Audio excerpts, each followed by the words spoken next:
Hello my dear students, welcome to talking text books living no child behind. और हम लोग जो है सिंपल मशीन का रिवीजन करने वाले हैं आज। ठीक है, रिवीजन के साथ साथ हम थोड़े बहुत ओलंपियाड लेवल के क्वेश्चंस भी करेंगे। ठीक है, तो हम लोग क्या करेंगे, पूरा चैप्टर रिवाइज करेंगे। उसके लिए आपको क्या करना है, आपको फटाफट से अपनी नोटबुक्स ओपन कर लेनी है एंड उसके साथ साथ क्या करते चलना है, साथ साथ पढ़ते चलना है। जो भी चीज़ छूट गई है उसको नोट कर लेना है, ये बहुत अच्छा मौका है। ठीक है, अपने नोट्स पूरे प्रॉपर बनाने का।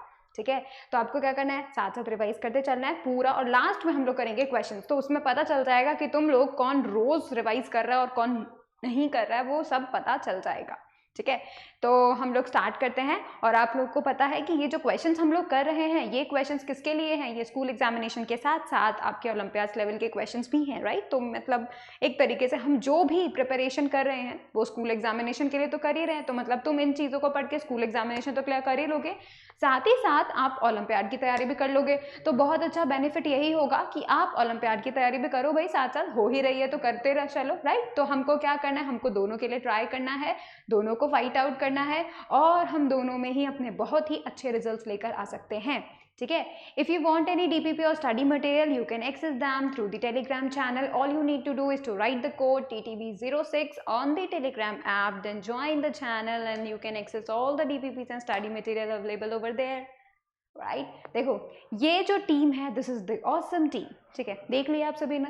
ठीक है, ये जो टीम है बहुत बेहतरीन टीम है and this team is doing very much hard work for you all, ताकि आपको क्वालिटी एजुकेशन प्रोवाइड की जा सके एंड आपको इस एबल बनाया जा सके कि आप दोनों ही एग्जामिनेशन को इधर कॉम्पिटिटिव और दी स्कूल एग्जामिनेशन दोनों को ही फाइट आउट कर लो। ठीक है, that our main aim, so that's why we are going to prepare you for this, right. So basically हमको जो करना है वो ये काम करना है कि हमको पढ़ना है, और क्योंकि हम पढ़ ही रहे हैं तो स्कूल के साथ साथ नॉलेज के लिए भी पढ़ लें। ठीक है, और नॉलेज बहुत ही बढ़िया आपका गेन होगा कब, जब आप कंपटीशन के लिए पढ़ोगे।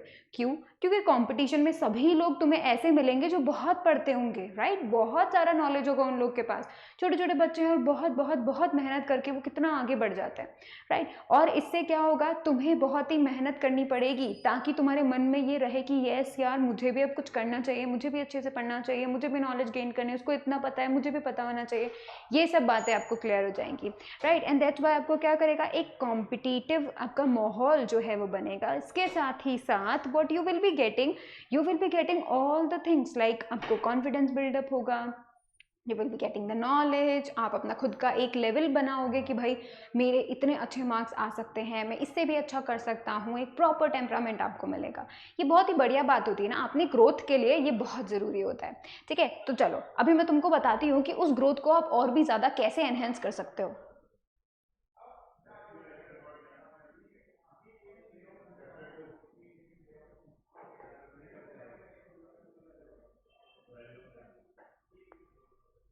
वो कैसे कर सकते हो तुम, मैं अभी बताती हूँ। तुम इस वेबसाइट पे जाओ www.talkingtextbooks.in। जब तुम इस वेबसाइट पे जाओगे तो तुम्हें दो तरीके के पैकेजेस मिलेंगे। ठीक है, अगर तुमको ऐसा लगता है कि भाई तुमने डिसाइड किया that you want to fight for the NSO, let's say, ठीक है, तुमने डिसाइड किया कि तुम एनएसओ क्लियर करना चाहते हो, नेशनल साइंस ओलंपियाड को क्लियर करना चाहते हो स्कूल एग्जामिनेशन के साथ साथ, तो क्या होगा, तुमको उसके लिए पता होना चाहिए कि भाई पेपर पैटर्न कैसा होता है, तुमको पता होना चाहिए कि भाई हाउ यू वाना, लाइक किस तरीके से तुम उसको फाइट करोगे, कितना नॉलेज तुम्हें चाहिए, राइट। कितने मीडियम के क्वेश्चंस आते हैं, डीप नॉलेज चाहिए कि ऊपर ऊपर के नॉलेज से काम हो जाएगा, फॉर्मुला बेस्ड है कि कंसेप्चुअल है।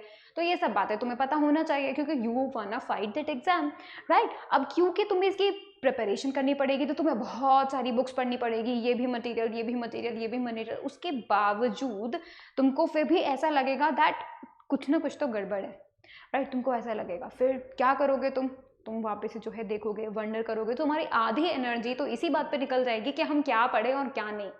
इसलिए ज़्यादा बेटर है कि तुम कोई ना कोई चीज़ को ज्वाइन करो and that's why I am recommending this full package, right. क्योंकि इस फुल पैकेज में क्या होगा, आपको स्टडी मटेरियल मिलेगा, तो आपको कहीं और भटकने के बजाय आपको सिर्फ उसी स्टडी मटेरियल पे फोकस करना होगा। जो भी गिवन है अच्छे से उसको पढ़ो, क्योंकि उसी मटेरियल के अंदर आपको स्कूल एग्जामिनेशन के क्वेश्चन भी मिलेंगे और आपको ओलंपियाड्स के क्वेश्चन भी मिलेंगे। तो आपको पता चल जाएगा कि ओलंपियाड में कैसे क्वेश्चन आते हैं और आपको ये भी पता चल जाएगा कि उसी टॉपिक से स्कूल में कैसे क्वेश्चन पूछे जाएंगे, राइट। तो आपकी दोनों की प्रिपरेशन साथ साथ हो जाएगी। फिर आपको मिलेंगे रिकॉर्डेड एंड लाइव क्लासेस, तो आप अपने बेस पे कभी भी कैसे भी रिकॉर्डेड एंड लाइव क्लासेस को देख सकते हो, कोई भी टॉपिक अपने मन से पढ़ सकते हो, राइट। तो इसके लिए आपका दोनों फायदा। फिर होमवर्क सबमिशन फीचर, आपको होमवर्क करना होगा, आप होमवर्क करोगे, सबमिट करोगे हम लोग को, हम देखेंगे उसको, ठीक है। तो ये होमवर्क करने से क्या होगा, आप क्वेश्चन सॉल्व करोगे, क्वेश्चन सॉल्व करने से क्या होगा, आपका नॉलेज इंक्रीज होगा, नॉलेज इंक्रीज होने से आपका अच्छा रैंक आएगा, राइट। फिर देखो बाय वीकली क्विजेस आपको मिलेंगे, तो आपको क्या करना पड़ेगा, एक वीक में 2 बार टेस्ट देना पड़ेगा। तो क्या करोगे आप, जल्दी जल्दी जल्दी जल्दी रिवाइज करोगे। उसके साथ साथ क्या होगा, जब आप जल्दी जल्दी रिवाइज करोगे तो आपको पता चलेगा कि ये मेरा टॉपिक वीक है, ये मेरा टॉपिक स्ट्रॉन्ग है। इसके हेल्प से क्या होगा, you will be getting this by weekly quizzes का फायदा कि भाई तुम जल्दी जल्दी कर रहे हो ना, तो तुम जल्दी रिवाइज करोगे, जो स्ट्रॉन्ग है, जो वीक है, वीक को स्ट्रॉन्ग बनाओगे, स्ट्रॉन्ग को स्ट्रॉन्ग करोगे, राइट। तो बेसिकली ये सभी काम जल्दी जल्दी हो जाएंगे। तो आपको पूरे थ्रू आउट द ईयर में ऐसा प्रोसेस अगर आप फॉलो करोगे तो बहुत ही बढ़िया बात होगी और आप बहुत ज़्यादा इंप्रूव कर पाओगे, ठीक है। साथ ही साथ अब जो नेक्स्ट चीज़ वो है पीरियोडिक टेस्ट पेपर्स। ये भी तो पता होना चाहिए ना कि फाइनल एग्जाम का पैटर्न क्या है, उसी पे बेस्ड ये जो पीरियोडिक टेस्ट पेपर्स होते हैं ये बनाए जाते हैं। तो आपको क्या होगा, फाइनल एग्जाम किस तरीके से आने वाला है, ऑब्जेक्टिव होगा, सब्जेक्टिव होगा, किस पैटर्न पे होगा, ठीक है। उसमें लेवल कैसा आ सकता है क्वेश्चंस का, नॉर्मल आएगा कि मीडियम आएगा कि हार्ड लेवल आएगा, डीप नॉलेज चाहिए कि नहीं चाहिए, ये सब क्लियर हो जाएगा पीरियोडिक टेस्ट पेपर से। सो ओवरऑल मेथड आपको मिल सकता है इफ़ यू जॉइन दैट, ठीक है। और अगर आप ऐसे बच्चे हैं जिसको नॉलेज बहुत सारी, वो पहले से सब कुछ पढ़ चुका है, बहुत ही उसको पढ़ने में मज़ा आता है, लेकिन वो खुद को टेस्ट करना चाहता है कि क्या वो ओलंपियाड्स के लिए सूटेबल है कि नहीं, कि या फिर उसको और नॉलेज चाहिए, ये अगर किसी को टेस्ट करना है तो they can definitely go for the test series, ठीक है। आपको क्या मिलेगा टेस्ट सीरीज में, you will be getting the live classes, you will be getting the biweekly quizzes, you will be getting the periodic test papers, ठीक है। ये आपको मिलेंगे किसमें, आपको मिलेंगे टेस्ट सीरीज में, ठीक है। उसके बाद अगर आपको ऐसा लगता है कि भाई ये जो दोनों टेस्ट सीरीज है पता नहीं है आपको मतलब हेल्प करेगी कि नहीं करेगी, या फिर कैसे हेल्प करेगी और आपको ज्वाइन क्यों करना चाहिए इन सबको, अगर ऐसे क्वेश्चन आपके दिल में आते हैं then you can call us, ठीक है। नंबर है 919549041111, you can call us and definitely, और जितनी भी क्वेरीज आपकी हैं वो सब की सब रिजॉल्व हो जाएंगी, ठीक है। जो भी आपके क्वेश्चन हैं उनको आंसर कर दिया जाएगा। और अगर उसके बाद आपको ऐसा लगता है कि भाई आपको ज्वाइन करना है तो फिर आप क्या कर सकते हैं, आप एक कोड को लिख सकते हैं CY Live, ठीक है। अब अगर आप इस कोड को लिखते हैं तो आपको पता है आपको 30% का डिस्काउंट मिलेगा, ठीक है। कोई भी पैकेज आप बाय करो, आप चाहे फुल पैकेज बाय करो, चाहे आप टेस्ट सीरीज बाय करो, तो यू विल बी गेटिंग दी एक तरीके से आपको किसी भी पैकेज पे, मतलब टॉकिंग टेक्स्ट बुक से जो आप पैकेज खरीद रहे हो उस पर किसी भी पैकेज पे you will be getting 30% discount, ठीक है। तो आप ये कोड यूज़ कर सकते हो, ठीक है। और if you decided that you wanna buy this, तो definitely you can buy this with that code, right. आपको कॉस्ट भी कम हो जाएगा। That is the main thing I wanted to tell you. तो चलो अभी आपका जो है लेक्चर स्टार्ट करते हैं, एंड अभी हम प्रॉमिस करेंगे, promise that you will be watching the whole lecture, ठीक है। आज नोट्स तो नहीं बनाने, लेकिन प्रॉपर नोट्स तो बनाने है ना। तो आप क्या करोगे, पूरा लेक्चर देखोगे, ठीक है, and then you will be like making notes, proper notes बनाओगे, एंड देन रिवाइजिंग। रिविजन तो हम कर ही रहे हैं, लेकिन उसके अलावा भी आपको घर पे 15 मिनट से डेली रिविजन करना है, ठीक है। और उसके साथ साथ क्या करना है, 1 क्वेश्चन अ डे डेली करना है, ठीक है। क्यों, एक हार्ड क्वेश्चन उठाओ और उसको करो, पूरे दिन ट्राई करो, ठीक है। जब कभी भी खाना खाते हुए भी उसके बारे में सोचो, ठीक, खेल रहे हो थोड़ा बहुत उसके बारे में सोचो, ठीक है। क्वेश्चन करने का सोचो कि भाई किस तरीके से अप्रोच करना चाहिए। फिर जब आपका दिन फिनिश हो जाए तो उस क्वेश्चन को क्या करना है, आपको का सोल्यूशन देखना है।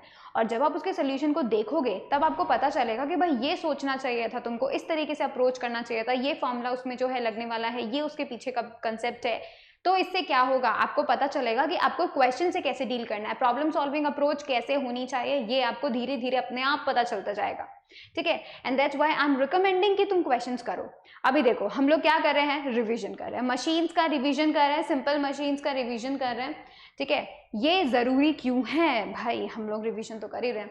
अभी देखो मैंने आपको क्या बताया था, मशीन्स होती हैं कुछ भी जो हमारा हेल्प करे, ठीक है। जैसे cars, that is a machine जो कि हमारा हेल्प करती है, हमें एक जगह से दूसरी जगह लेकर आती है, वो भी बहुत जल्दी, ठीक है। बुलेट कार से तो बहुत जल्दी लेके जाती है, राइट। उसी तरीके से पेन एक मशीन है जो कि आपको हेल्प करता है लिखने में, मतलब लिखने के लिए, और वो हमेशा के लिए लिख जाता है, राइट। तो ये हमें हेल्प करता है, राइट। उसी तरह टेबल आपको स्टडी करने में हेल्प कर रही है, ठीक है। चेयर स्टडी करने में हेल्प कर रहा है, राइट। इस तरीके से न जाने कितनी चीज़ें हमारे आसपास, छोटी से छोटी चीज़ भी हमें अगर कुछ ना कुछ हेल्प कर रही है, that means it is a machine.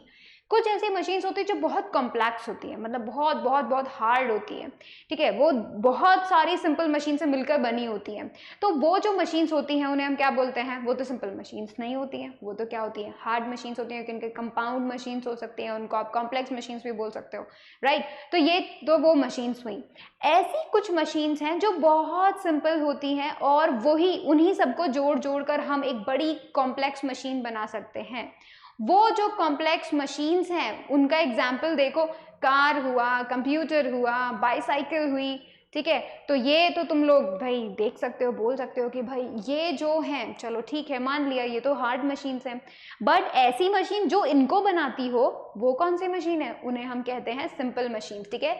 तो मतलब कोई भी चीज़ जो हमारा काम आसान करे, right, that is called the simple machine, ठीक है, उसको हम क्या बोलते हैं, सिंपल मशीन बोलते हैं, ठीक है। एक और बात, मशीन एक ऐसा डिवाइस है जिससे हम क्या कर सकते हैं, एक रेजिस्टेंस को ओवरकम कर सकते हैं, मतलब जो रास्ते का हमारा एक तरीके से जो हमारा हार्ड है थिंग, ठीक है, जस्ट लाइक कि हम लोग क्या करें, किसी भी रेजिस्टेंस को करें, लेट्स से एक बहुत बड़ा पत्थर हमारे रास्ते में है, ठीक है, वी वांट टू गो, पर एक बहुत बड़ा सा पत्थर है, अब वो हमारे लिए रेजिस्टेंस का काम करेगा। इसी तरीके से रेजिस्टेंस और क्या होगा, लेट्स से फिशिंग रॉड से तुम क्या कर रहे हो, फिश उठा रहे हो, तो वो जो फिश है ना वो तुम्हारे लिए एक रेजिस्टेंस का काम करेगा, राइट। तो क्या हो सकता है, हम इस रेजिस्टेंस को ओवरकम कर सकते हैं, ठीक है, हम अपना जो काम है उसको और ईजी कर सकते हैं, बहुत तेज़ी से गेन स्पीड को बहुत ही, लेट्स से कोई हम काम हाथ से कर रहे हैं तो धीरे धीरे हो रहा है, कोई ऐसा मशीन जो हमारे काम को तेज़ी से कर दे, राइट, तो हम स्पीड गेन कर सकते हैं, ठीक है। और क्या करती है, जो मेहनत हमें लगानी होती है, जो हमें मेहनत करनी पड़ती है, वो मशीन क्या करती है, कम कर देती है, हमारे एफर्ट्स को कम कर देती है, and that's why that is called the what, the simple machine. जैसे कि पेन लिखने में काम आता है, राइट, जैसे कि अभी देखो इंक में डुबो डुबो के हम जब लिखते थे पुराने जमाने में, तो वो कितना हार्ड होता था, कितना टाइम टेकिंग होता था, फिर पेन आया, pen is a simple machine जो बहुत जल्दी जल्दी लिख देता है, राइट। तो हमारे लिए तो हेल्प ही हुआ ना भाई, हमारा एफर्ट कम हो, हमारी मेहनत कम हुई, तो that's why it is a simple machine for us, ठीक है। फिर ये देखो सीजर, तो ये एक मशीन्स हुए, ठीक है, जो अभी तक हमने देखे, सीजर्स हुए, पैंस हुए, कार्स हुए, ठीक है, ये सब क्या है, मशीन्स है। Now let's talk about the simple machine. Simple machine जो कि क्या करे, हैवी लोड को यू कैन से बहुत ही मुश्किल से, मतलब कोई एक बहुत ज़्यादा भारी कोई ऑब्जेक्ट हो और वो ऑब्जेक्ट हमारी कम मेहनत से ही उठ जाए, तो हमारे लिए तो बढ़िया फ़ायदा हुआ ना। दैट मीन्स हमने जो मेहनत की उसको कई गुना ज़्यादा कर दिया गया ताकि वो बड़ा सा काम हो जाए, ऑलराइट। तो इसका मतलब क्या हुआ, हमारी जो मेहनत है उससे double triple 4 times 10 times 100 times होकर वो अगर कोई काम होता है, तो ये क्या होता है, वो मशीन क्या काम कर रही होती है, हमारे फोर्स को मल्टीप्लाई कर रही होती है, ज़्यादा बना रही होती है, that's why it can be taken as the force multiplier, ठीक है। और जैसे कि ये लिवर देखो, इसको उठाने, अब हम लोग तो हल्का सा फोर्स लगाएंगे, यहाँ पे एफर्ट जो होगा हमारा तो छोटा सा एफर्ट होगा, राइट। पर ये देखो इतना बड़ा सा लोड अगर उठ जाए तो मतलब क्या हुआ, कुछ ना कुछ तो ऐसा हुआ ना कि हमारे छोटे से फोर्स को बहुत बड़ा करके वहां तक पहुंचाया, तभी तो इतना बड़ा पत्थर उठ पाया। ये इतना बड़ा पत्थर छोटे से मेहनत से थोड़ी उठेगा, कुछ ना कुछ तो वहां पे कुछ होना चाहिए ना जो कि हमारी छोटी सी मेहनत को बड़ा बना दे, तो वो कौन करेगा, ये रॉड, ये लिवर, ये काम करेगा, जिसकी वजह से क्या होगा, फोर्स मल्टीप्लाई हो जाएगा, जिसकी वजह से क्या होगा, ये बड़ा सा पत्थर अपनी जगह से हिल जाएगा और हमारा काम आसान हो जाएगा। इसी तरीके से ये देखो कार जैक, कार जैक क्या करता है, कार कितना हैवी होता है ना, कार कितना हैवी होता है, और हम लोग जो ह्यूमंस फोर्स लगाते हैं उससे भैया कार उठनी तो बहुत मुश्किल है, ठीक है। तो देखो क्या होगा, क्योंकि कार उठनी बहुत मुश्किल है तो इसलिए हम क्या करते हैं, कार जैक का यूज करते हैं। कार जैक के थोड़े से हम थोड़ा सा फोर्स लगाते हैं कार जैक के ऊपर, और वो कार जैक क्या करती है, हमारे थोड़े से फोर्स को बहुत ज्यादा बना देती है और हैवी हैवी कार उठा देती है, ठीक है। तो क्या हुआ, फोर्स मल्टीप्लाई हो गया ना। उसी तरीके से देखो मशीन क्या करती है, ये कहती है कि भाई हम इजीली कन्वीनियंट डायरेक्शन में फोर्स लगा दे, कन्वीनियंट पॉइंट पे फोर्स लगा दे, हम अपने हिसाब से अपने कंफर्ट से जो है अपना मेहनत करें और हमारा काम हो जाए। Just like riding a bicycle, जब हम बाईसाइकिल राइड करते हैं, ठीक है, तो क्या होता है, बाईसाइकिल तो आगे जा रही है, सही बात है ना, बाईसाइकिल तो आगे जा रही है, हमें पैडलिंग कैसे करनी होती है, up and down up and down up and down, bicycle आगे जा रही है, हमें पैडलिंग अप एंड डाउन करनी है, तो हमें लेट्स से ये कन्वीनियंट डायरेक्शन है, लेट्स से हमको क्या करना पड़ा, अगर आगे पीछे उसको करना पड़ता, ठीक है, अगर पैडलिंग आगे पीछे करनी पड़ती कितनी मेहनत लगती हमसे, राइट, उसके लिए हम बैठ भी नहीं पाते अच्छे से, हम उसको हैंडल भी नहीं कर पाते, राइट। तो फिर उसके हमारा कन्वीनियंट पोजीशन क्या हो कि हम अपने कंफर्ट के हिसाब से पैडलिंग कर सके, वो क्या हुआ, अप एंड डाउन। उसकी वजह से क्या हुआ, एक बहुत ही चेन होती है जो कि क्या करती है, उस दोनों टायर्स को रोटेट करती है। तो हमने जो फोर्स लगाया है वो कन्वीनियंट डायरेक्शन में लगाया है और काम हमारे हिसाब से हो रहा है। हमें आगे जाना था, हम आगे जा रहे हैं, राइट। तो क्या हुआ, कन्वीनियंट डायरेक्शन में हो सके जो है फोर्स अप्लाई कर सके, कन्वीनियंट डायरेक्शन में हम लोग रह सके, राइट। ये चीज बहुत जरूरी है, ठीक है। अब देखो थर्ड, आप देख लो मशीन क्या कर सकती है, हमारे काम को तेज कर सकती है। तेज कैसे कर सकती है, लेट्स से हमें क्या करना, पेपर फाड़ना है, ठीक है, या फिर ये बोलो कि तुम कि भाई लेट्स से तुम्हें कोई क्लॉथ टर्न करना है, ठीक है। तो अब तुम हाथों से करोगे तो भाई बहुत मेहनत लगेगी, राइट। लेकिन सीजर से बहुत जल्दी हो जाएगा, तो हमारा टाइम बचा ना, हमने स्पीड गेन करी due to the scissor, right.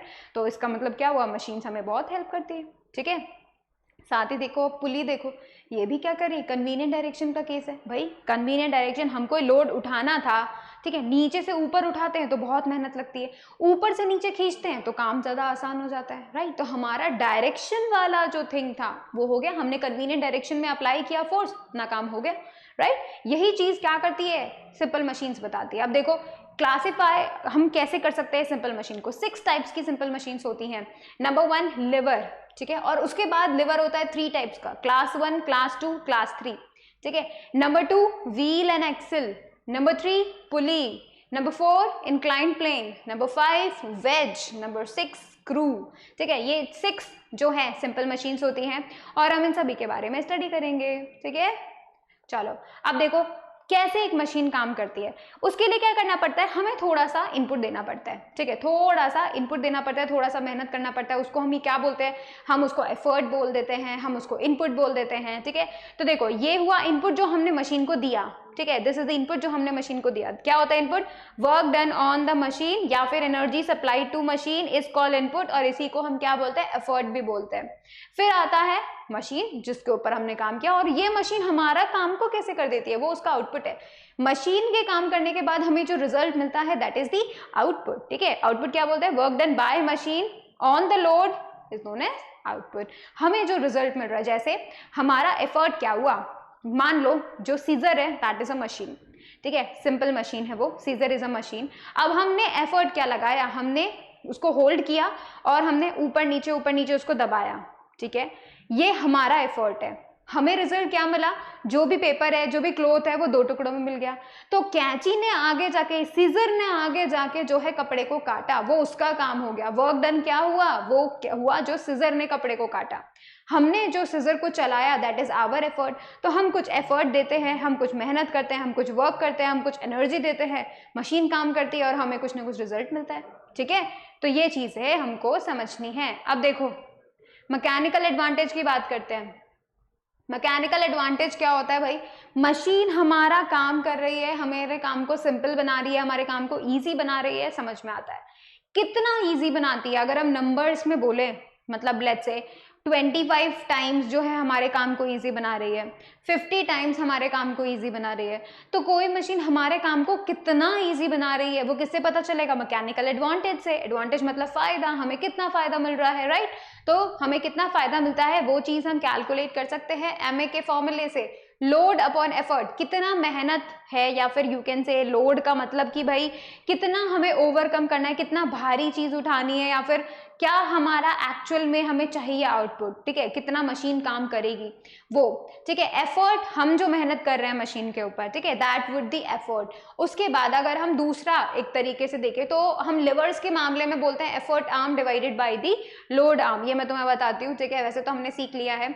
अब अगर एक मशीन है जो कि क्या कर रही है, फोर्स मल्टीप्लाई का काम कर रही है, मतलब हमारे छोटे से फोर्स को बड़ा बना के हमारा काम निपटा देती है, अगर उसके केस में हम बात करें तो एम ए क्या होगा, वहां पर जो है एम ए वो ग्रेटर देन 1 होगा।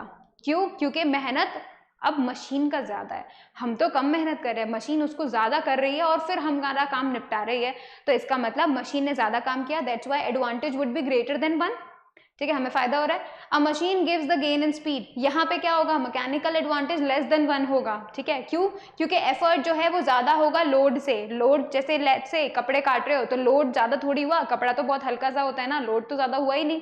एफर्ट की बात करें हम लोग तो एफर्ट तो है हमारा ज्यादा लगेगा, कैंची चलाएंगे ना हम लोग, तो एफर्ट जो है वो ज्यादा होता है लोड से, दैट्स व्हाई मैकेनिकल एडवांटेज कम हो जाता है, लेस देन 1 हो जाता है, ठीक है। अब देखो अगर हम बात करें डायरेक्शन चेंज की, कि भाई डायरेक्शन के मामले में अगर कोई मशीन हमें हेल्प कर रही है, ठीक है, तो उस केस में हम बोल देते दोनों का लोड एफर्ट उतना ही है भाई, और फिर क्या होगा, मैकेनिकल एडवांटेज 1 हो जाएगा, दोनों कैंसिल आउट हो जाएंगे एक दूसरे से, ठीक है। तो इस तरीके से मैकेनिकल एडवांटेज से देख सकते हैं। फिर हमने एक क्वेश्चन भी किया था। अब हम देखते हैं what is a lever. Lever क्या होती है, एक तरीके से एक ऐसी रॉड होती है, लीवर इज अ रॉड, ठीक है, जो कि क्या होता है, उसके एक एक्सिस पे क्या होता है, वो जो रॉड है ना वो एक एक्सिस पे घूम सकती है, ऊपर नीचे हो सकती है, आगे पीछे हो सकती है, ठीक है। तो बेसिकली ऊपर नीचे वाला ज़्यादा अच्छा है, ठीक है। तो ऊपर नीचे हो सकती है। तो जिस पॉइंट के अबाउट वो ऊपर नीचे हो रही है, जिस पॉइंट के अबाउट वो रोटेट हो रही है, that point is known as the fulcrum fixed point, ठीक है। उसको हम बोलते हैं फिक्स पॉइंट, उसको हम एफ से शो करते हैं, ठीक है।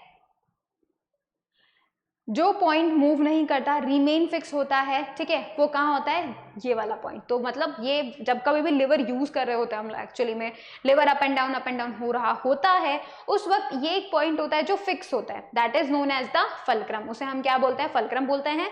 और ये किसकी एक्सिस पे होता है, ये होता है किसकी एक्सिस पे, लिवर की एक्सिस पे, और जिसके अबाउट लिवर घूम रहा होता है उस पे होता है, ठीक है। ये होता है बीम, बीम माने वही रॉड है ना, ये एफर्ट मेहनत कर रहे हैं अपन, और ये लोड भारी भरकम चीज जिसको ऊपर उठाना है, ठीक है।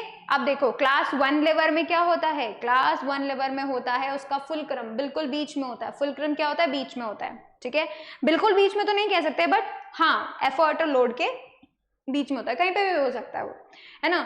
अब देखो एफर्ट एक तरफ लगता है, लोड एक तरफ होता है, ठीक है, और ये रहा फुलक्रम। इस तरीके के लेवर्स को हम बोलते हैं क्लास 1 लेवर, ठीक है। अब देखो क्लास 1 लिवर की 2 इंपॉर्टेंट बातें, पहली बात तो यही कि फल्क्रम होता है बीच में, यही इसकी इंपॉर्टेंट बात है। सेकंड बात इसकी क्या है इंपॉर्टेंट, वो होती है कि भाई क्लास 1 लिवर के लिए जो मैकेनिकल एडवांटेज का वैल्यू होता है वो ग्रेटर देन 1 भी हो सकता है, वो लेस देन 1 भी हो सकता है, और वो इक्वल टू 1 भी हो सकता है। कैसे, देखो अगर लोड ज्यादा हुआ और एफर्ट हमारा कम लगा, ठीक है, अगर लोड ज्यादा हुआ और एफर्ट हमारा कम हुआ, तो उस केस में हम बोल सकते हैं भाई, है ना। इसके लिए हम लोग क्या करेंगे, effort arm divided by load arm वाला फॉर्मूला लगाएंगे मैकेनिकल एडवांटेज के लिए। तो देखो पहला केस जो है हमारा क्या कहता है, मैकेनिकल एडवांटेज लगवा रहे हैं, ठीक है। तो पहले वाले केस में लेट्स से कि ये जो डिस्टेंस है, ठीक है, फल्क्रम से लेके लोड तक का जो डिस्टेंस है अगर ये ज्यादा होता है और फल्क्रम से लेके एफर्ट तक का डिस्टेंस अगर कम होता है, तो मैकेनिकल एडवांटेज ग्रेटर देन 1। उसी तरीके से अगर एफर्ट आर्म यानी कि फल्क्रम से लेके एफर्ट तक का दूरी ज्यादा होती है और लोड और फल्क्रम के बीच की दूरी कम होती है, तो क्या हुआ, लेस देन 1। और अगर दोनों का डिस्टेंस बराबर होता है फल्क्रम से, तो हम बोल देते हैं फल्क्रम जो है बीच में है, एग्जैक्ट बीच में है, और मैकेनिकल एडवांटेज क्या हो गया, इक्वल टू 1 हो गया। तो क्लास 1 लिवर के लिए मैकेनिकल एडवांटेज ग्रेटर देन 1 भी हो सकता है, लेस देन 1 भी हो सकता है, इक्वल टू 1 भी हो सकता है, ठीक है। ये बात अपन को ध्यान रखनी है। एग्जाम्पल्स देखो, बहुत सारे एग्जाम्पल्स देखो, कितने सारे। नेल कटर, फल्क्रम बीच में होता है, लोड एक तरफ, नेल ही तो है हमारा लोड, उसको काटना है तो वो हमारा लोड हुआ। एफर्ट, हम जो उसको दबाते हैं दैट इज आवर एफर्ट, ठीक है। तो ये क्या हुआ, एक तरीके से लिवर 1 फल्क्रम। वाटर का जो हैंड पंप है वो कैसे, ये है एफर्ट, हम ऊपर नीचे कर रहे हैं, ठीक है। ये है फल्क्रम जहां से फिक्स है, ठीक है, और इसके अंदर जो चीज ऊपर उठानी है, जो नीचे रखनी है, दैट इज द लोड। उसी को तो ऊपर उठा रहे हैं, उसको नीचे रख रहे हैं, तो that is the load and that's why it is the class 1 liver, ठीक है।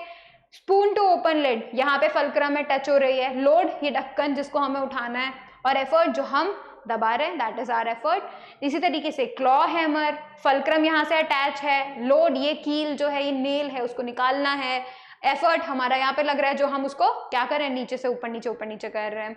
उसी तरीके से इतने सारे एग्जांपल्स है। सीजर देखो, फल्क्रम यहाँ पे फिक्स पॉइंट है, एफर्ट हम लोग यहाँ से लगाते हैं, लोड यहाँ पे जो चीज हमें काटनी होती है दैट इज द लोड।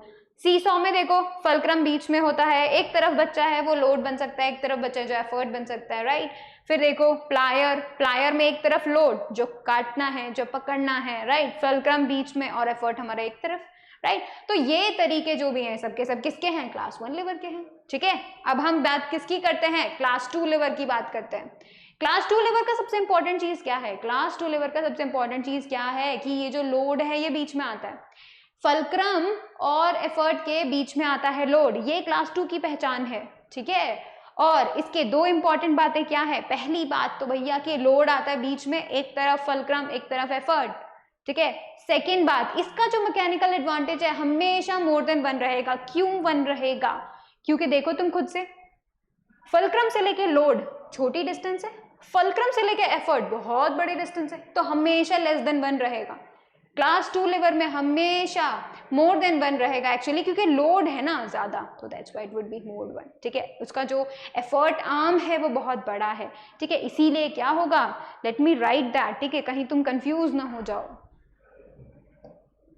ठीक है, देखो मैं तुम्हें बताती हूँ, this is the load arm. ठीक है, ये क्या है, लोड आर्म है। अब ये लोड आर्म कैसे हुई, फलक्रम से लेके लोड तक की दूरी को, डिस्टेंस को हम लोड आर्म बोलते हैं। ठीक है, फिर फलक्रम से लेके एफर्ट की दूरी को हम क्या बोलते हैं, एफर्ट आर्म बोलते हैं। तो तुम देखो मैकेनिकल एडवांटेज का फॉर्मूला क्या था, उसका फॉर्मूला था effort arm divided by load arm.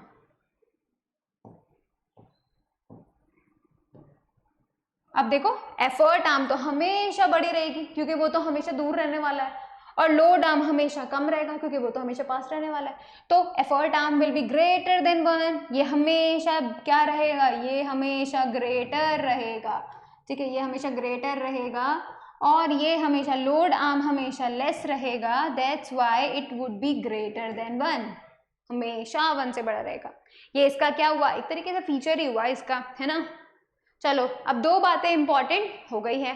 Examples देखो, बॉटल ओपनर, फलक्रम यहाँ पर है। ठीक है, जहां से क्या किया है, वो जो कैप है उसको फिक्स पॉइंट, वहां पर फिक्स पॉइंट बनाया है, ये रहा फलक्रम। पॉइंट 2 ये लोड है, यहाँ पे क्यों लोड है, ढक्कन उठाना है ना, उसके कैप को खोलना है, तो वो लोड ही हुआ हमारे लिए, हमें उस काम को करना है, तो दैट इज द लोड। और ये क्या है, हमारा एफर्ट। ठीक है, अब देखो nut cracker, this is the load क्योंकि इस नट को क्रैक करना है। ठीक है, एफर्ट एक तरफ लग रहा है, और ये रहा फलक्रम। फिर देखो व्हील बैरो में क्या हो रहा है, एफर्ट है ये हमारा। ठीक है, this is the fulcrum, right, और लोड ये पूरा का पूरा होता है। ठीक है, तो ऐसे करके हम लोग डेफिनेटली बता सकते हैं भाई क्लास 2 लिवर में भी जो है, ये हमें पता चल गया क्या होता है, लोड बीच में होता है, एक तरफ फलक्रम एक तरफ एफर्ट होता है। अब हम देखते हैं क्लास 3। क्लास 3 में क्या हो रहा होता है, एक तरफ फुलक्रम है, ठीक है, लेकिन इस बार इंटरचेंज हो गया है, एफर्ट आ गया बीच में और लोड चला गया है दूर, तो अब की बार मैकेनिकल एडवांटेज तो होगा लेस देन 1, राइट।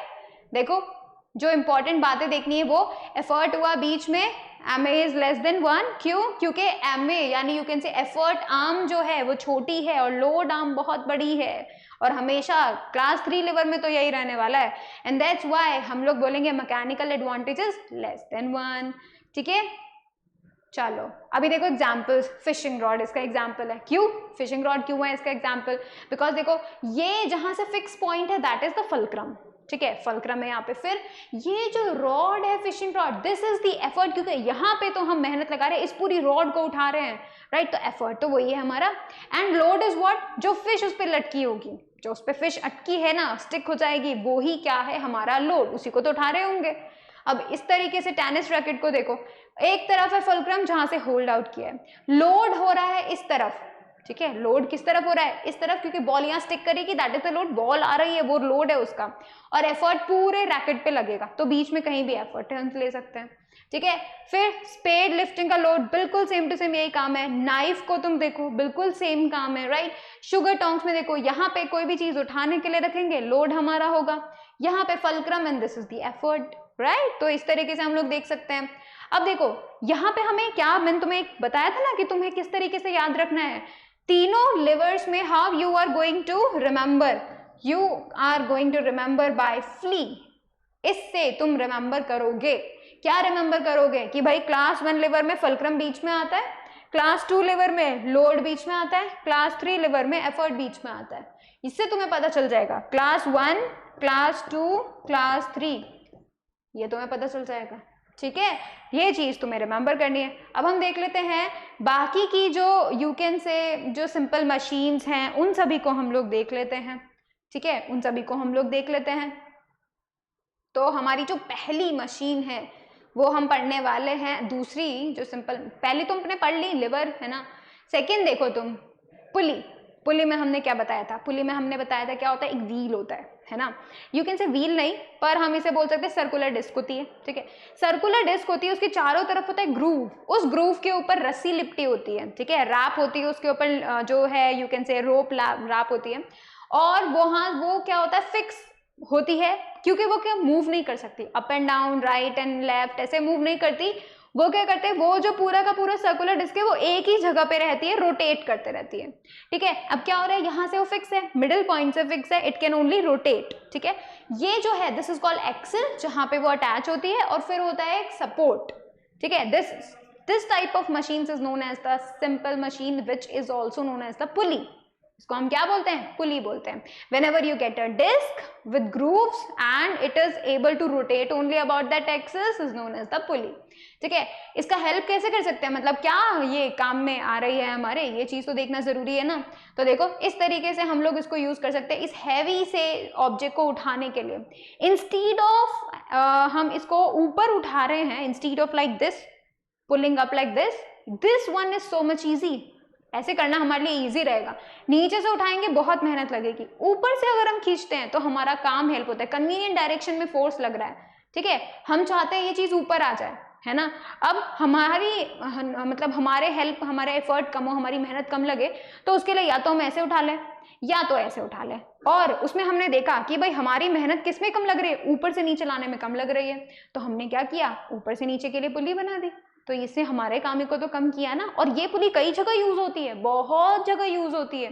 ऐसा नहीं है कि ये सिर्फ ऐसे नाम के लिए बनाई गई है और इसका कोई यूज नहीं है। देखो इसका यूज कहाँ होता है,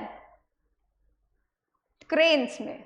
क्रेन्स में ये जो हैंगर है, इसे नीचे लेके जाना है, ऊपर लेके जाना है, नीचे लेके आना है, तो ये क्या हुआ, एक तरीके से बढ़िया यूज ही तो हुआ, है ना। क्रेन्स में यूज होता है।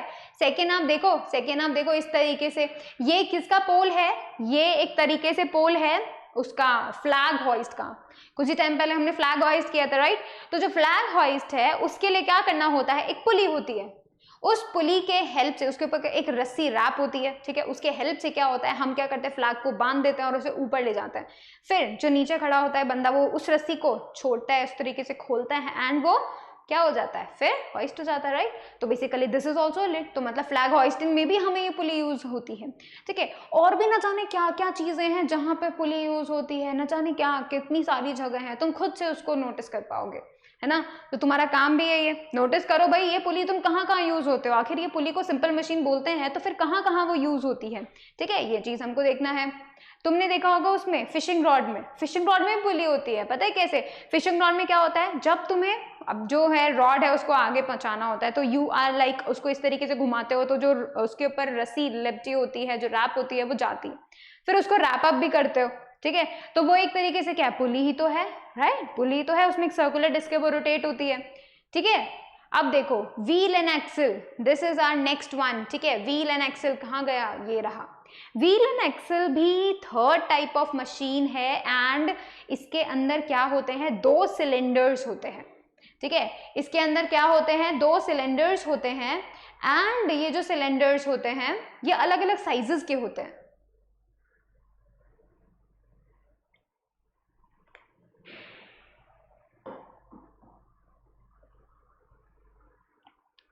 देखो दो सिलेंडर्स होते हैं बट डिफरेंट साइजेस के होते हैं। ये एक सिलेंडर है, ठीक है, ये एक सिलेंडर है, लेकिन कैसा सिलेंडर है, ये एक ऐसा सिलेंडर है जिसका लेंथ जो है उसको हमने पिचका दिया है, कम कर दिया है। उसका ये जो लेंथ है ना, ये वाला लेंथ, उसको कम कर दिया है। ठीक है, और क्या किया है, ये वाला जो रेडियस है उसको बढ़ा दिया है। ठीक है, तो we are getting this type of cylinder. Length तो कम हो गया है और उसका सर्कुलर जो है पार्ट वो ज्यादा हो गया है। दूसरा देखो, दूसरा ये सिलेंडर है, इसमें क्या हो गया है, इसका लेंथ तो बहुत बड़ा कर दिया है और इसका जो सर्कल पार्ट है वो छोटा कर दिया है। ठीक है, तो ये हमें कुछ इस तरीके से मिल गया। अब व्हील एंड एक्सल एक सिंपल मशीन कैसे बनी, वो ऐसे बनी कि भाई जब कभी भी हम लोग क्या करते हैं, जब कभी भी हमें क्या करना पड़ता है, हम व्हील को रोटेट कर रहे हैं और एक रॉड रोटेट हो रही है, तो वो क्या हो गया, इस व्हील एंड एक्सल का यूज हो गया। जहां कहीं भी हमें इस तरीके की कोई चीज करनी होती है तो हम हमेशा व्हील एंड एक्सल का हेल्प करते हैं। एंड व्हील एंड एक्सल का इंपॉर्टेंट चीज और खास बात पता है क्या होती है, वो ये होती है कि अगर मैं इस बड़े वाले व्हील को रोटेट करूंगी, ठीक है, अगर मैं बड़े वाले व्हील को रोटेट करूंगी तो ये रॉड भी रोटेट होगी, बिकॉज ये दोनों अटैच हैं। तो वो भी रोटेट होगी। और अगर मैं इस एक्सल को रोटेट करूंगी तो ये वाला व्हील भी रोटेट होगा। ये कुछ ऐसे मान सकते हो कि भाई ये मेरा पैन है तो ये एक्सल बन गया, इसके आगे मैं अटैच कर दूं एक ये कैन से एक डिस्क अटैच कर दूं इससे, तो मैं जब इस पेन को रोटेट करूंगी तो वो वाला डिस्क भी इसी के साथ साथ रोटेट होगा, ठीक है।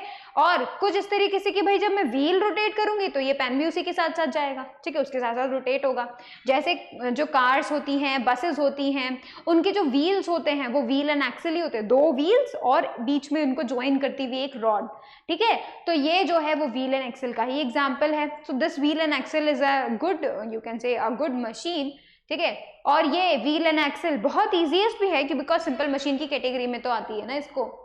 अब देखो नेक्स्ट, आप देखो यूजेस इसके, देखो कार्स में यूज होता है, देखो इस तरह के दो व्हील्स उनको जोड़ती हुई एक्सल, तो this is also simple machine known as wheel and axle.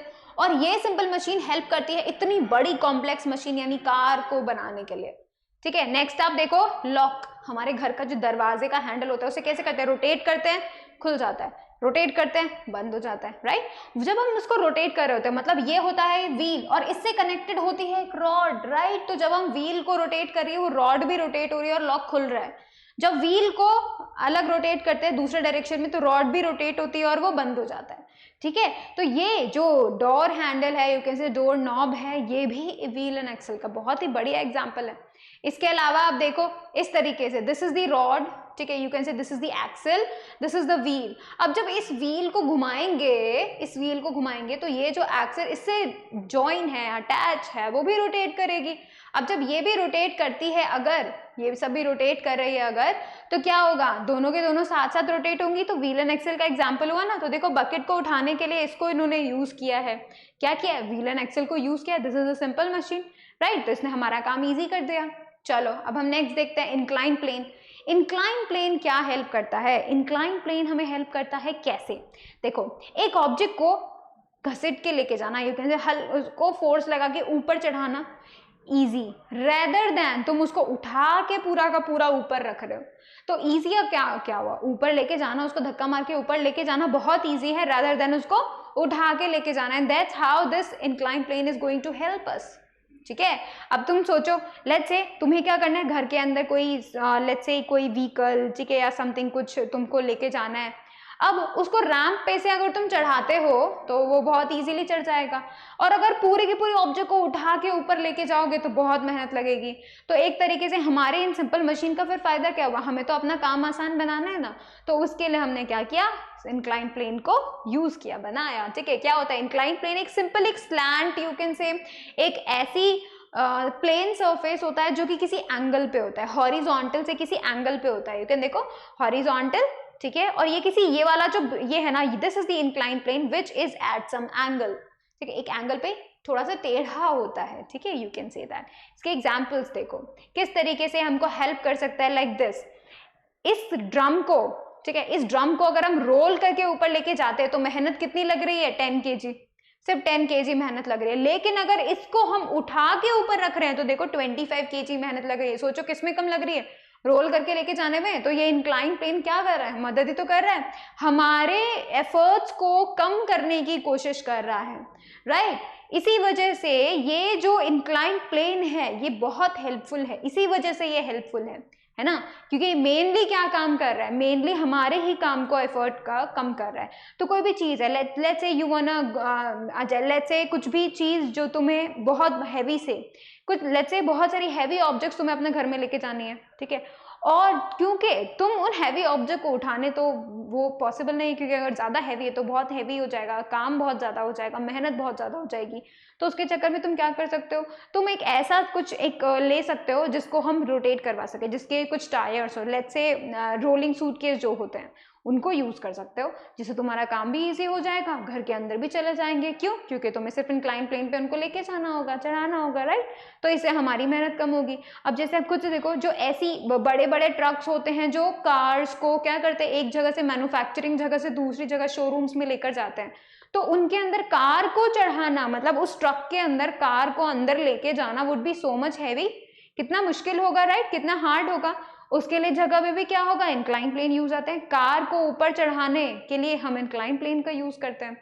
फिर आप देख सकते हैं जहां पे कार वॉशिंग होती है उसमें भी ऊपर ले जाने के लिए कार को एक रैंप पे ऊपर तक चढ़ाया जाता है, तब जाके उसका वॉशिंग होता है, तो उसमें भी बहुत हेल्प होता है, राइट। तो बेसिकली ये जो रैंप है ना, ये बहुत हेल्प कर रहा है, ये जो इंक्लाइन प्लेन है ये सबको कई कामों में हमें हेल्प कर रहा है, ठीक है। अब देखो wedge, wedge is the next one, you can say the fifth one, है ना, तो wedge is the fifth one. अभी देखो ये वेज क्या काम करता है, ये हमारे एफर्ट को कम करता है, कैसे, by applying the force in different directions. हम अप्लाई कर रहे हैं फोर्स ऊपर से, है ना, और चीजें हमें मिलती हैं अलग अलग फोर्स है, क्योंकि वो हमारा जो डायरेक्शन है अप्लाई करने का, वो जो वेज है वो उस फोर्स को चेंज कर देता है, दो अलग अलग डायरेक्शंस में लगाता है। कैसे लगाता है, लेट मी टेल यू। अब तुम एक एप्पल लो, ठीक है, एप्पल को क्या करो, ऐसे पकड़ो, ठीक है, एप्पल को ऐसे बीच से पकड़ना और खींचने की कोशिश करना, उसको हाफ पीसेस में तोड़ने की कोशिश करना, हाफ एंड हाफ। नहीं कर पाओगे, तुम पकड़ ही नहीं पाओगे उसको, बहुत हैवी होगा, तुम ऐसे करके खींच के उसको हाफ नहीं कर सकते।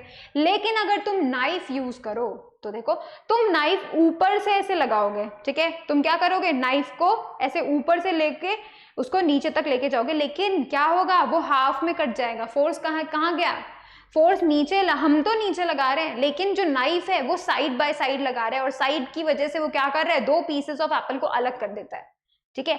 बिल्कुल कुछ इस तरीके से क्या हो रहा है, ऊपर से हम लोग फोर्स लगाते हैं, लेकिन ये जो इसका शेप है, जो इसका मोस्ट इंपॉर्टेंट थिंग वो उसका शेप है, वो क्या करता है, अलग अलग डायरेक्शंस में हमारे फोर्स को डिस्ट्रीब्यूट कर देता है, और हमें चीजें इन हाफ मिल जाती हैं, ठीक है। तो जनरली चीजों को हाफ करने के लिए वेज यूज किया जाता है। उसका बहुत बढ़िया एग्जांपल है नाइफ, हमारे घर में जो नाइफ है that is the example of ways, ठीक है। वेज में क्या होता है, देखो कुछ इस तरीके से, ये एक इंक्लाइन प्लेन, ये एक इंक्लाइन प्लेन, और इन दोनों को ऐसे जोड़ दिया, दो इंक्लाइन प्लेन्स को जोड़ दिया, तो we are getting this type of thing, and that's why it is what called the wedge, ठीक है। इसका ये साइड व्यू है, जैसे ये दिख रहा है ना तुमको, देखो ये वाला व्यू है ये, ठीक है, ये देखो ये वाला व्यू कुछ इस तरीके से है, ठीक है। तो ये क्या करता है, ऑब्जेक्ट्स को इन हाफ तोड़ने में काम आता है। That is the most important, you can say, the help of this wedge, ठीक है। इसके एग्जाम्पल्स तो बहुत सारे हैं, नाइफ का बहुत बढ़िया एग्जाम्पल्स हैं, राइट। अब देखो screw, screw is the last one, screw is the last one, और ये जो स्क्रू है ये क्या काम करती है, ये दो चीजों को होल्ड करने का काम करती है। कैसे होल्ड करने का काम करती है वो मैं आपको बताती हूँ। देखो ये स्क्रू में क्या होता है, एक सिलेंडर और उसके चारों तरफ क्या होता है, इंक्लाइन प्लेन रोटेट होता है। इंक्लाइन प्लेन क्या होता है, चारों तरफ उसके होता है, उसको हम क्या कहते हैं, रैप कर देते हैं। लाइक सिलेंडर के ऊपर अगर आप इंक्लाइन प्लेन को रैप कर देते हो तो वो किसका एग्जाम्पल बन जाता है, वो बन जाता है स्क्रू, ठीक है, वो बन जाता है स्क्रू। अब ये स्क्रू क्या करती है, देखो ये जो स्क्रू है कैसे हेल्प करती है, लेट्स से जैसे बहुत सारी चीजें स्क्रू की हेल्प से बनती हैं, जैसे जैसे जैसे जैसे जैसे आप देखते हो कोई भी जैसे डिवाइसेस हैं, ठीक है, उसमें छोटे छोटे स्क्रूज लगे होते हैं, जैसे दीवार, और यू कैन से जो डोर होता है, ठीक है, तो जो डोर होता है उसको दीवार से क्या करते हैं, अटैच करते हैं ताकि हम उसको ओपन कर सके, क्लोज कर सके, right.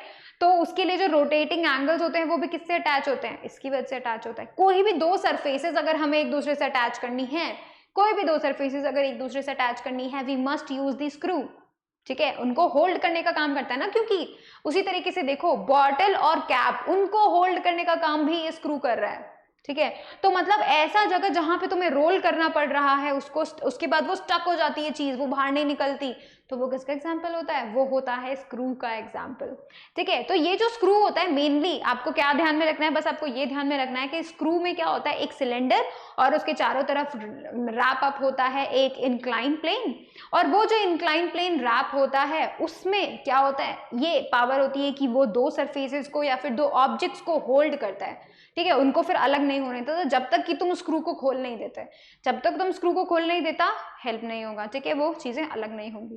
That is the main benefit, ये ही है स्क्रू का मेन बेनिफिट, ठीक है। अब हम नेक्स्ट देखते हैं जो हमारे मशीन्स का मेंटेनेंस हमें चाहिए होती है, ये भी मैंने तुम्हें बताया था, मशीन को बनाए रखना कि वो अपना वर्क स्मूथली करते रहे, हमारी मेहनत स्मूथली करते रहे, जो है हमारी मेहनत लग रही है उसका काम वो स्मूथली करते रहे, उसके लिए हमें क्या करना पड़ता है, थोड़ा बहुत उसका केयर करना पड़ता है। और सबसे बढ़िया जो आपको काम करना पड़ता है वो क्या करना पड़ता है, should be protected from dust to prevent their wear and tear. तो क्या करना होता है, जब कभी भी तुम्हें कोई भी मशीन यूज में नहीं आ रही होती है तो उसको तुम अच्छे से ढक के रख दो, ठीक है। जैसे हम अपनी कार्स के लिए कवर बनते हैं उनको ढक के रखते हैं, बाइक्स हम ढक के रखते हैं, काफ़ी जितने मशीन से उनको हम ढक के रखते हैं, सबके कवर्स आते हैं, राइट। क्यों? क्योंकि मशीन्स में जब डस्ट घुस जाती है तो क्या होता है, वो उनको अंदर के इंटरनल पार्ट्स को नुकसान पहुंचाता है, जिसकी वजह से उसका वर्क स्मूथली नहीं हो पाता, ठीक है। इवन हम कंप्यूटर्स लैपटॉप्स को भी डस्ट से बहुत दूर रखते हैं, राइट, पोर्ट्स में कहीं नहीं चले जाए dust, right. That's why we do care for that, right. अब देखो, अगर हमें किसी भी मशीन का रस्ट अवॉइड करना है, कोई भी देखो मशीन जो होती है मेटल से बनती है, मेटल में सबसे ज्यादा आयरन यूज होता है, आयरन बहुत जल्दी रस्ट हो जाता है अगर उसके ऊपर मॉइस्चर लग जाए तो, ठीक है। तो इसकी वजह से उसका रस्टिंग को बचाने के लिए व्हाट वी डू, हम उसको क्या करते हैं, पेंट कर देते हैं, ठीक है, हम उसको पेंट कर देते हैं। तो इसकी वजह से क्या होगा, रस्टिंग को अवॉइड करना would be so much easy, है ना, बहुत ज्यादा ईजी हो जाता है अगर हम उसको पेंट कर दे तो, क्योंकि एक बैरियर बन जाएगा, मॉइस्चर पेंट पे लगेगा instead of the machine, right, instead of that iron part. देखो, to reduce friction the moving parts of a machine should be regularly lubricated. Lubricated की जगह पे we can take think oiling भी होती है, machines की ऑयलिंग होती है, ठीक है। तो वो क्या करते हैं, फ्रिक्शन को, अंदर जो पार्ट्स जो हैं एक दूसरे के थ्रू वर्क कर रहे हैं उनको रोकने के लिए कि भाई ऐसा नहीं हो, वियर एंड टेयर नहीं हो, ठीक है, पार्ट जल्दी से जो है घिसे नहीं, तो उसके लिए हम क्या करते हैं, वहां पर फ्रिक्शन को कम कर देते हैं। और कम करने के लिए कैसे करते हैं, लुब्रिकेशन, ऑयलिंग हम उसका कर देते हैं, ग्रीस टाइप का मटीरियल हम उसमें जो है डाल देते हैं, ठीक है। So these are the things which you should know about the machines and maintenance, ठीक है, उनका जो मेंटेनेंस जो होता है वो आपको पता होना चाहिए। अभी देखो, ये जो सब चीजें थी वो हमने देखी, right, that was the all things we know about the simple machines, हम उनको कैसे केयर कर सकते हैं, what are the simple machines, और उन सिंपल मशीन से हम कितनी कॉम्प्लेक्स मशीन्स बना सकते हैं, वो हमने इस चैप्टर में देखा, राइट। नेक्स्ट लेक्चर जो हम लोग देखने वाले हैं वो लेक्चर होगा किसके बारे में, ओलंपियाड लेवल क्वेश्चंस के बारे में, ठीक है। तो नेक्स्ट लेक्चर हम क्या करेंगे, ओलंपियाड लेवल के क्वेश्चंस करेंगे। It would be so much easy for us, क्योंकि अब हम पूरा चैप्टर रिवाइज कर चुके हैं, ठीक है। So what you need to do is to revise it again and make sure that you are ready to attempt the questions so that you can do all the questions, and definitely you should do with us, right। तुम्हें क्या करना पड़ेगा, साथ साथ question करने पड़ेंगे, alright। So thank you so much for watching the video. Please like it, share it, subscribe it, and do not forget to click on the bell icon so that you remain notified for the upcoming videos. Thank you so much.